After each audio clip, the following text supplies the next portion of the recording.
Back news. Pawan కళ్యాణ్తో కలిసి పనిచేయడానికి సిద్ధంగా ఉన్నామన్నారు సిపిఎం రాష్ట్ర కార్యదర్శి తమ్మినేని. పవన్ కళ్యాణ్తో సమావేశమైన తమ్మినేని తాజా రాజకీయ పరిణామాలపై చర్చించారు. ధర్నా చౌక్ నిరసనలో జనసేన మద్దతిస్తుందన్నారు. వచ్చే 2 నెలల్లో పార్టీ నిర్మాణంపైనే పవన్ కళ్యాణ్ దృష్టి సారించారంటున్నారు సిపిఎం రాష్ట్ర కార్యదర్శి తమ్మినేని వీరభద్రం. మరిన్ని వివరాలు మా ప్రతినిధి చారి అందిస్తారు. సిపిఎం రాష్ట్ర కార్యదర్శి తమ్మినేని వీరభద్రం కొద్దిసేపటి క్రితమే పవన్ కళ్యాణ్ని తన నివాసంలో కలిశారు. ప్రస్తుత రాజకీయ పరిణామాల్లో సిపిఎం పవన్ కళ్యాణ్తో కలిసి పనిచేయాలనుకుంటుందా? ఈ భేటీ దేనికి సంకేతం? ఇలాంటి అంశాలన్నింటినీ మాట్లాడేందుకు మనతో తమ్మినేని ఉన్నారు. తమ్మినేని గారు, ఈరోజు పవన్ కళ్యాణ్ని ప్రధానంగా ఎందుకు కలవాల్సి వచ్చింది? ఆయనతో కలిసి భావసారూప్యత కలిగిన విషయాలపైన కొంత చర్చ జరిగింది. ముఖ్యంగా దేశంలో జరుగుతున్న రాజకీయ పరిణామాలు, అట్లాగే రాష్ట్రంలో మన పక్క రాష్ట్రమైన ఆంధ్రప్రదేశ్లో జరుగుతున్న పరిణామాల గురించి కూడా బ్రాడ్గా చర్చ అనేది జరిగింది. ఆయన నాతో కలుసుకోవడానికి కొంతకాలంగా ఆసక్తి చూపిస్తున్నారు. పాదయాత్ర జరుగుతున్నప్పుడు పాదయాత్ర దగ్గర కూడా వచ్చి సంఘీభావం తెలియజేయాలనే అభిలాషను వ్యక్తం చేశారు. కానీ ఆయనకు మా యాత్ర రూట్కు కొంత కోఆర్డినేషన్ సాధ్యం కాలేదు కాబట్టి రాలేకపోయారు. అదే అభిప్రాయాన్ని ఆయన వ్యక్తం చేశారు. తర్వాత నేను వచ్చి కలుస్తానని చెప్పాను. ఆ మేరకు ఈరోజు కలిసి చాలా విషయాలు చర్చించుకోవడం జరిగింది. అంటే ప్రధానంగా మీరు తనని కలిసారా, తను మిమ్మల్ని ఆహ్వానించారు? ఆయన నన్ను కలవాలనే ఆసక్తితో ఉన్నారు. అంతకుముందే పాదయాత్ర సందర్భంగా మాట్లాడారు. ఈ రోజున నేనే కవర్ చేసి నేను ఈరోజు వస్తున్నాను, మాట్లాడదామని చెప్పాను. ఆయన ఈరోజు టైం ఇచ్చారు, పోయి కలిశాను. అంటే ఏ అంశాలు మీ ఇద్దరి మధ్య చర్చకు వచ్చాయి? ప్రధానంగా ఆయన జనసేన పార్టీ పెట్టిన తర్వాత యాక్టివిటీస్ పెద్దగా జరగలేదు. కానీ ఇటీవల కాలంలో 2-3 మాసాల క్రితం వచ్చే ఎన్నికల్లో ఉభయ రాష్ట్రాల్లో కూడా ఎన్నికల్లో పోటీ చేయాలనే ఆలోచన ఆయన వ్యక్తపరిచారు. పత్రికల్లో స్టేట్మెంట్స్ కూడా వచ్చినాయి. ఆ మేరకు ఆయన రాజకీయాలు ఏంటి, ఆయన రాజకీయ వైఖరి ఏంటి, భవిష్యత్తులో ఎలా ఎవరితో కలిసి పనిచేయాలనుకుంటున్నారు, ఈ విషయాలపైన చర్చ జరిగింది. అట్లాగే ప్రస్తుతం జరుగుతున్న పరిపాలనలో అక్కడ మోడీ ప్రభుత్వం కానీ, ఇక్కడ చంద్రబాబు, ఇక్కడ చంద్రశేఖరరావు గారి ప్రభుత్వం, వీటి పట్ల ఆయన అభిప్రాయాలు తెలుసుకోవాలని కూడా.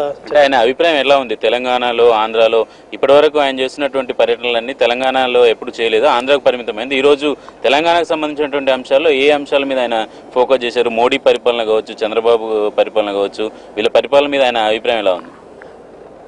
మోడీ పరిపాలన విషయంలో కొంత ముందు వేరే విధంగా అంచనా వేసినప్పటికీ ఇప్పుడిప్పుడే ఆయన విషయాలను అవగతం చేసుకుంటున్నట్టుగా అనిపించింది. ఆయన చర్చలను బట్టి మోడీ ప్రభుత్వంలో మతోన్మాదం పెరగడాన్ని, అట్లాగే కొన్ని కులాలను అణిచివేసేదానికి, ఆహారపు అలవాట్ల గురించి, అట్లాగే డ్రెస్ కోడ్ గురించి, ఇతర అనేక విషయాల గురించి ఏకపక్షంగా నియంత్రిత పరిపాలన వైపు ప్రయాణించడాన్ని ఆయన వ్యతిరేకిస్తున్నారు. స్పష్టంగా ఆయన మాటల్లో వ్యక్తమైంది. అట్లాగే తెలంగాణ రాష్ట్రంలో కేసీఆర్ ప్రభుత్వం తీసుకున్నటువంటి అప్రజాస్వామిక వైఖరి, ధర్నా చౌక్ గురించి నిర్దిష్టంగా చర్చ జరిగింది.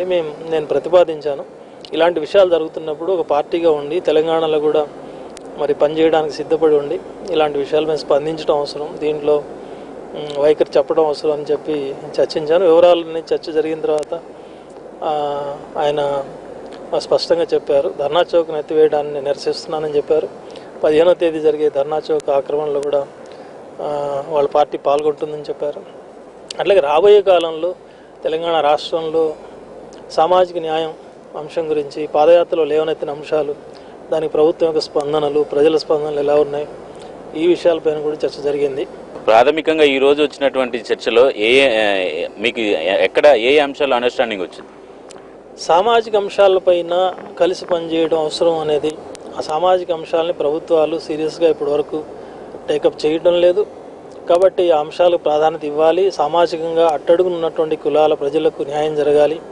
కేవలం మాటలు కాదు, లేదు కొన్ని పదవులు వరకు కేటాయించడం కాదు, మొత్తంగానే ఆ కులాల, ఆ వర్గాల ప్రజలకు న్యాయం జరగాలి అనే విషయంలో చాలా స్పష్టంగా నిన్న వైసీపీ అధినేత జగన్ మోడీని కలిసిన తర్వాత ఇమ్మీడియట్గా మీరు నిన్న ఏపీకి సంబంధించినటువంటి మన పార్టీ కార్యదర్శి జగన్కి వ్యతిరేకంగా స్పందించడం, ఈరోజు మీరు పవన్ కళ్యాణ్ని కలవడం, ఇవన్నీ చూస్తుంటే రాజకీయాలు కొంచెం స్పీడ్గా మారుతున్నాయి, తారుమారు అయిపోతాయని ఒక చర్చ జరుగుతుంది. మా చర్చలో మా మధ్య ఆ విషయం కూడా ప్రస్తావనకు వచ్చింది. జగన్ మోడీని కలవడం గురించి, అట్లాగే ప్రెసిడెన్షియల్ ఎలక్షన్స్లో ఆయన సపోర్ట్ చేసే ఆలోచన గురించి కూడా చర్చ జరిగింది. అది కేవలం అవకాశవాదంతో, అంటే జగన్ పైన అనేక కేసులు ఉన్నాయి కాబట్టి ఆ కేసులు ఒత్తిడితో బీజేపీతో ఇలాంటి బేరసారాలు నడుస్తున్నాయనే అంచనాకు మేము వచ్చాము. అంటే మొత్తానికి తెలంగాణలో పవన్ కళ్యాణ్ పార్టీతో కలిసి పనిచేయడానికి సిపిఎం రెడీగా ఉంది. అయితే తెలంగాణలో తెలంగాణ రాష్ట్ర అభివృద్ధి కోసం, ప్రజల సంక్షేమం కోసం ఆ ఎజెండాతో కలిసి పనిచేసే శక్తులన్నింటినీ కలుపుకుపోవాలనేది సిపిఎం పార్టీ యొక్క విధానం. అలాంటి అంశాల పట్ల, ఆ ఎజెండా పట్ల పవన్ కళ్యాణ్ యొక్క వైఖరి ఏంటనేది అర్థం చేసుకునే దానికి, ఆలోచనలు పంచుకునే దానికోసం ఈరోజు ప్రాథమికంగా సమావేశం జరిగింది.